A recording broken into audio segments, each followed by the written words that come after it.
Hello and welcome back to another lecture from Organic Chemistry. In last lecture, I said whenever you face an NMR spectrum, look for these four items: number of signals, signal location, and signal intensity, and the last one, the shape of technically the signal or the peak that you're dealing with. Okay, now when it comes to number of signals, okay, number of signals represent number of different hydrogen atoms.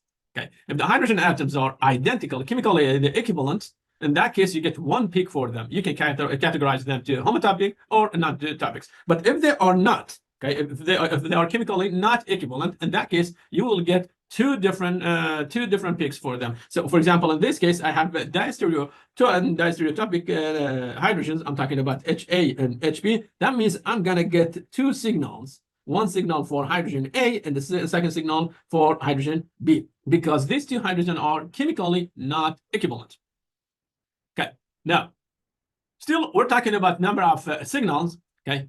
And first molecule that you see, it has a CH2, the one that is highlighted, and talking about this CH2. And if you look to the molecule, it has two identical groups that attach to this carbon. So our carbon is not chiral, and the carbon, that atom also, it has like a rotation, like axis of rotation, and also I can actually apply in plane symmetry. And those two hydrogen, they will give you only one peak because they are identical. So I get one peak for them, but that's going to be equal to two hydrogens. Well, the second molecule, it does have a chiral center. And now, if I change any of those hydrogen to deuterium or any other things, now I'm going to get the second stereocenter. And because we do have a stereocenter, HA chemically is not going to be equal to HB. Why? Because look to OH. Where is the OH? OH, okay, for example, let's assume this is a plane of the molecule. OH is pointing down. One of the hydrogen atom also is pointing down. So one of the hydrogen atoms is going to see the OH, while the second hydrogen atom is on the top, is way far from OH. So those two are going to have a different environment around them. Okay, different technically magnetic field around them, and that's the reason you're going to see two peaks. Okay, one for HA and the second one is HB, but the intensity is going to be one for each hydrogen. We get one. Well, the previous one, because they were identical, we got the integration, or the intensity of it is equal to 2. Okay. Now, if you're dealing with group like CH3, okay, remember that carbon attached to hydrogens through single bond. Okay, and because attached to the 3 hydrogen atoms, anything that attached to it, any atom that you put there, is going to have only one sigma bond with carbon, because carbon, it will be octet. And because it's a sigma bond, we can have rotation around this bond. And if we get rotation, if we get the freedom there to rotate the carbon, an atom, all those hydrogen atoms, they will be identical. And because they are identical, I will get only one signal for CH3. And that's going to be equal to 3 hydrogen atoms. Now, if your molecule, let's say, happen to have more than actually one carbon that it is carrying a hydrogen atom, and the molecule also happen to have, let's say, mirror. Okay, in that case, like number of signal that you will see on NMR will go down. Okay, it will get chopped to half. Okay, for example, in this case, you might say, I have CH3 attached to, let's say, CH2, and this one attached to carbonyl. Then here again, CH2, and that one CH3. You might say, if we start labeling from here, that's carbon number 1, 2, 3, 4, 4, 5. So I expect to get 4 signals. Okay, why 4 signals? Because I have 4 carbon atoms that do carry the hydrogen atom on them. But if you look at the molecule, you can chop the molecule to half from here. In that case, carbon number 2, it will be equal to carbon number 4. And carbon number 1 is going to be equal to carbon number 5. So what do we get? We get only 2 peaks. Okay, we get one signal for CH3, and because I have 2 of them, so that's going to be equal to 6 hydrogen, and the second signal is going to be for the CH2, and again, I have 2 of them, so I get 4, and 4 hydrogen. What's the ratio between them? The ratio between them, you will see it as 6 over 4, okay? This is going to be equal to 3 over 2. Or how about this? Okay, and, let's say, maybe I should keep it for another time. So in this case, because there is no, like, another hydrogen atom, okay, I cannot actually drop it to a simple ratio, so I'm going to keep it as it is.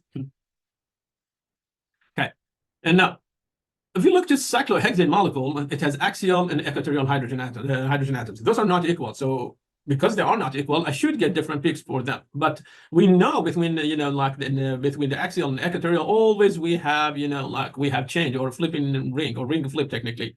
And so what's going to happen? Axial, it will turn to equatorial, and equatorial, it will turn to axial. And so whenever you want to actually detect them inside the NMR is going to see, it's an average of both. Okay, axial is turning to equatorial and equatorial to axial, and this one keeps happening so fast. The NMR will see them identical. Okay, so they will be identical. What I want to say, you're not going to see a different peak for them. You see just one signal peak for them, but the intensity is going to go up.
Practice some example about how to identify again homotopic from non-topic versus diastereotopic hydrogen, and how many peaks I should expect for those hydrogen atoms. Now, the first example, the carbon atom that I'm going to highlight, this carbon atom is attached to two different. Beside the hydrogen is attached to two different groups. This group is different from that one. Now, if I change one of the hydrogen atom to any other thing, I will get a chiral center. So let's say we decide to change, B, okay, or let's start with A. I change A. So A, I'm going to turn it to D. And next one, I will change B to D. Okay, and that's gonna, as you see, that's gonna give me two enantiomers. Okay, because I will get a chiral center, and because I get a chiral center, and the configuration is going to be opposite, and in that case, okay, I can say I'm dealing with enantiotopic hydrogen atoms because the configuration is opposite. Okay, and one more thing that I want to remind you, okay, or another trick actually to figure whether it's a homotopic or enantiotopic. Okay, ask yourself, do I have a plane symmetry or axis of rotation? In this case, you can pass a plane symmetry from here between HB and HA and HB and mirror those two hydrogen. And so if I pass a mirror between them or plane symmetry, I can turn HA to HB. And because we have a mirror, those two, they will be enantiomer, enantiotopic hydrogen. Okay, next one, I have two chiral centers. Okay, one is here. Okay, and I can have, I should be careful about this one. I have one chiral center right now, and I can get the second chiral center. Okay, the first chiral center, it has a configuration of, if we say this one is 1, that's going to be 2, and this one 3. So rotation, it will be counterclockwise, hydrogen facing to us, so that's going to be S, turn it to R. Okay, we have R configuration. Now, if I change A to D, okay, in that case, I get one, let's see, I get 1, 2, 3, that's supposed to be R, hydrogen is facing to us, it will be S, okay, and this one, we're going to change it to D. Okay, if we change it to D, we get 1, 2, 3, and that's going to be, hold on, okay, so if I change this one, hydrogen is back, this is going to be R configuration, yeah, that's going to be R configuration. So I got R and S, here I got R and R, and as you see, this center got flipped while the first one stayed as it is. And because one of the stereocenter stayed as it is, we say we are dealing with diastereomers, but we're talking about hydrogen, so I'm going to call them diastereotopic hydrogen. Okay. You could easily say, I have a chiral center here, and what else? This group is different than that one. So we have a carbon that right now it has two different groups. If I change one of the hydrogen to deuterium, I will get the second chiral center. So if you can't get the second chiral center, that means you're dealing with diastereotopic hydrogen. Okay. Now, what do we have here? We have a double bond. Okay. And I can have cis and trans. If I change this, if I change A to D, and second one change, let's say B to D, in that case, I get cis, because they're going to be the same side, the ring plus, and then also D, the deuterium, they will be the same side. And the second one, they will be trans. Okay, so I will be dealing with cis and trans. And because they are cis and trans isomers, I'm going to say these two hydrogen, HA and HB, are, again, diastereotopic hydrogen. And last one, okay. Highlight groups that they attach to carbon. Okay. Right now, I have two groups identical. So these two are identical. Maybe I should use different color. This one equal to that one.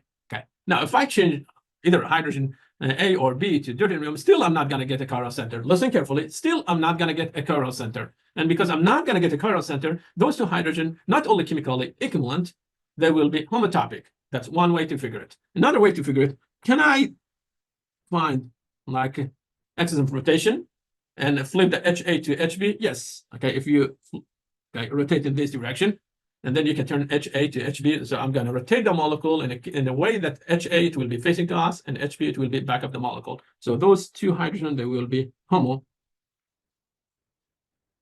So, okay. And that's going to be end of this lecture. Thank you very much.